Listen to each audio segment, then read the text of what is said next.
This is a continuation of the previous video, 24, where I took a look at, where I discussed all the issues surrounding me, what was going on, how it affected me. So what I want to do now is take a look at some of the results of this, what I'm seeing as I take a hard look, especially today on the anniversary of Donna's death. And I think the first thing that came up was frustration and tolerance. That has been my buddy well before Donna died. It's always been an issue between us because of the outbursts at myself, not her. Not sure why, but I'd venture a guess it revolves around self-image and self-worth. The intolerance is an outward expression of all of that and then some. Since her death, there was no need for me to trim my sails or to change it. No one sees a tree that falls in the forest, so who cares? I do. And perhaps tamping that intolerance down can help with the self-image and the worth. Change the symptoms, cure the disease. Most important is the setting of goals as a first step, and perhaps that's what that is, setting a goal. Additionally, I believe there are endogenous elements driving this intolerance, this frustration and tolerance. Aging, minor physical issues, slow adapting to the new me, to the new world, and isolations. Those factors feel like an excuse, but they exist. Acceptance of change is kind of something I never considered. I thought I would just refuse to allow what happened, widowed, jobless, rudderless, take over my life. Accept changes sounds like surrender to me, giving up.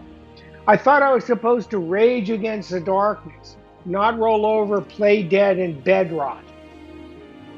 As I look at the time since her death, I can see that there's been gradual acceptance of my changes, as seen by what I do to fill my days. Though I don't feel them or bask in them, though others may see them as important, I still don't.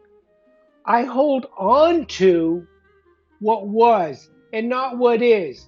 In a way, I've accepted her death and my grief. It's the presence in my life. Today, that's less hurt and more settling in. And I've added doing to my being. Thank you, Donna. Feel remote and kind of meh to me. The one global change is that I've grown to be a greater person to others. At least that's what I think. This has been a result of my crisis counseling training and work. Helping others was not just learned responses, but from my own compassion and the direct extension of caregiving for Donna. She gave me her disease to care for her, and I did. That caregiving has taken root in my life on a daily basis. Though truth be told, self-compassion for me is fleeting. It escapes me. The shoemaker's child goes barefoot. What can I say? Donna loved me for me, and this seems to be the me, the compassion, the caring. The crushing reality of this is that Donna will never benefit from this better version of me. Humble brag. Here from someone who's deeply involved in caring for teens wrote this about my work. So this is from somebody who's involved with adolescents, with teens, and understands what crisis counseling is.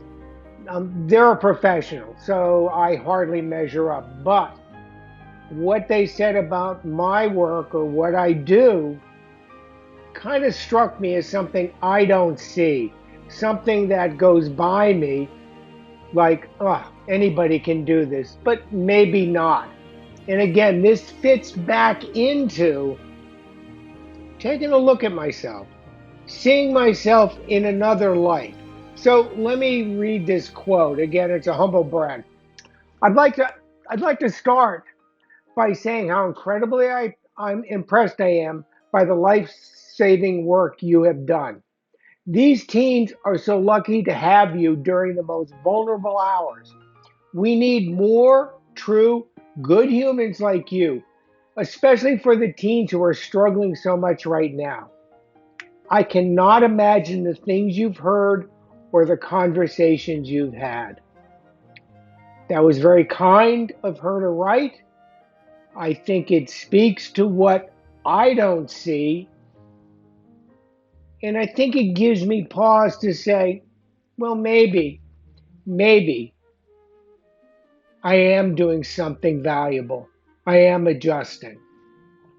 Increased sense of purpose is there if I look.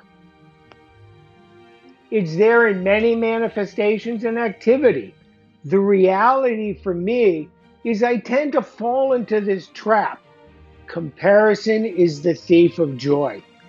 I see those I look up to as having achieved and continuing to achieve meaning and purpose, while I'm not what I was with my business or with Donna. As I measure today and over these 4,384 days, I see that I have created meaning and purpose for others.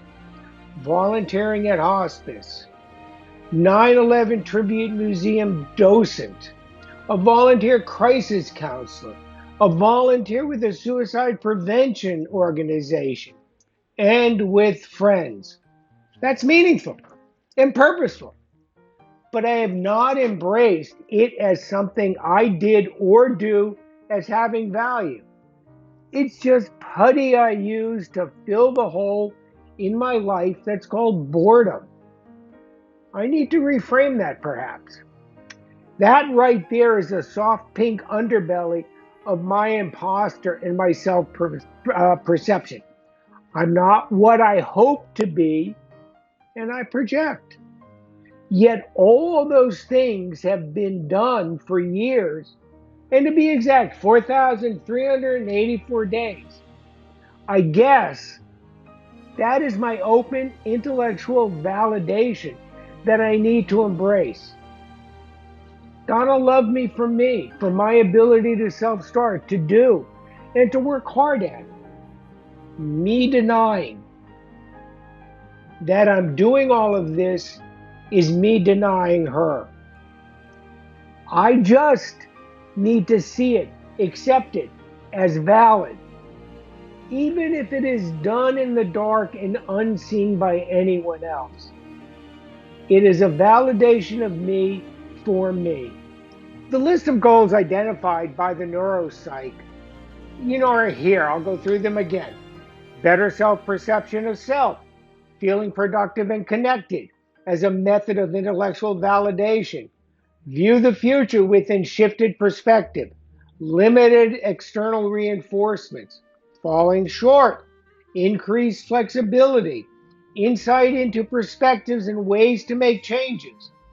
These are all clear, and they seem to all fit under what I'm trying to take measure of. I'd say all of these jargonish words can fall under my adapting in a productive and meaningful way, which perhaps is what in this death anniversary is a retrospective, not of what was lost, but what was gained from my loss. What have I gained? And I'm using what the neuropsych left for me and seeing if some of that has happened. And again, I just want to reiterate, it's what I've done, but I could not have done it without Donna loving me into being. I've said that before, I'm going to say it again, it's there.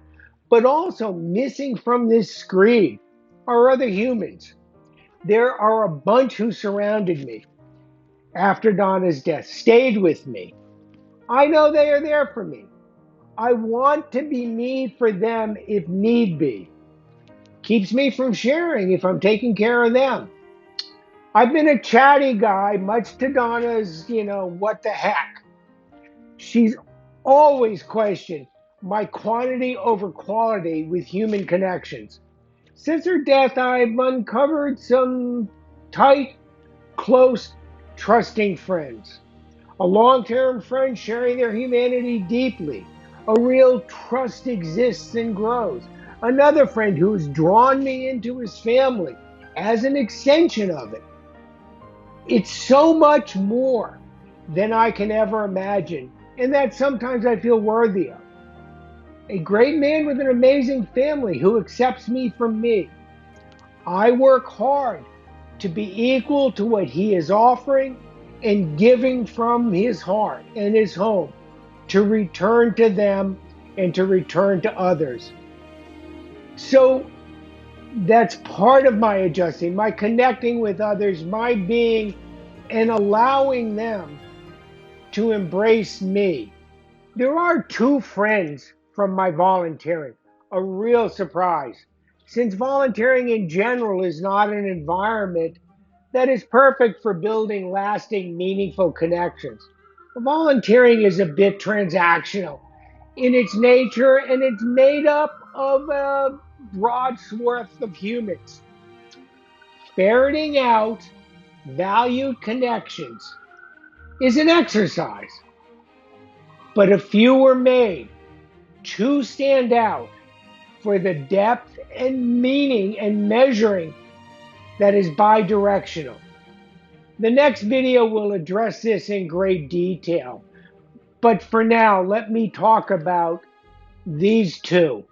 One connection from volunteering feels like a twin flame, the mirror of me in so many ways, yet completely different.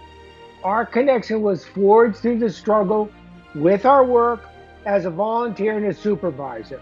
It stumbled, grew, became deeper, the connection of trust and support we created. The years we've known each other, we've shared the failings and the slow, relentless growth we both have made and will make. We may not speak to each other for weeks on end, and when we do, it was as if the ribbon holding us together is still there, never loosening, pulling us even closer and tighter. The other is a similar situation, volunteer supervisor. This is different. It's early. It's a slow circling of two parties sensing the other, being with great caution and measure. All the while, I have this insight that the other holds great understanding for me at this point in my journey. They hold knowledge that I need, that I want to find.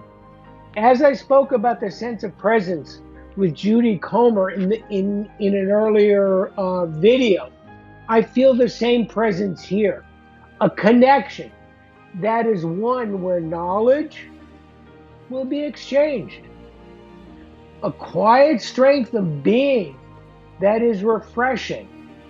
Time will tell. If time could speak, it would tell. We'll see. Let me just correct something. It's not Judy Comer, it's Jody Comer. I am such a malaprop, Donna would be laughing at me. So, 4,384 days since Donna died today. And what I learned from her death and her being in my life, I learned Donna's dead. Donna's not coming back. Donna, I hope, is waiting for me. I can join her at my will. She carried me here to this point because of the memories, her memory, my memory, our memories. I carried her here. My grief is there, but so is all that I've become, and know what I've not become. That is what we have and had. The difference between something that makes sense or something that makes you fall in love. I think I'm beginning to see that now. Thank you for sticking with this. I know this is long, and I hope you got something from it. I mean, this is my journaling in a way. So sorry to drag you into it. I want you to see Donna. I want to see her again, but more, I want you to see her. And I think seeing her through maybe what I don't see in myself that's coming to light is what's important. But I gotta take a lick of a lyric from Taylor Swift's Anti-Hero. I stare directly at the sun, but never in the mirror. That may be changing for me. I will dare to look in the mirror. I have more to say on this. We'll see where it goes. And again, leave a comment, share, subscribe, do all that cool stuff. Thank you.